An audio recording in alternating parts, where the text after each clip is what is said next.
Hello everyone, welcome back into this channel, and today I want to share the tutorial how to add font on a Capcut application by iOS or iPhone. So first thing we're gonna do, we have to start the project. Either you want to do a new project or you choose the previous project. For me, I want to choose my previous project. That here I already have the video as well as the audio.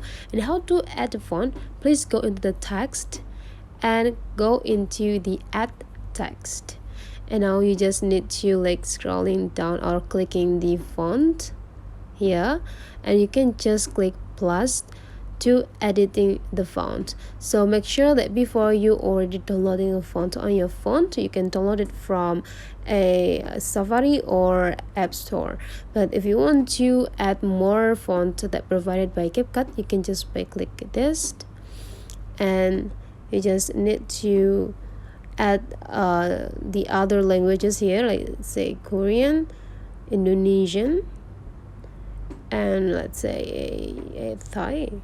And after that, you just need to click save, and now you already have an access to several fonts that provided by the Capcut. Let's have a try here. Okay, click font. Now let's have an access into this.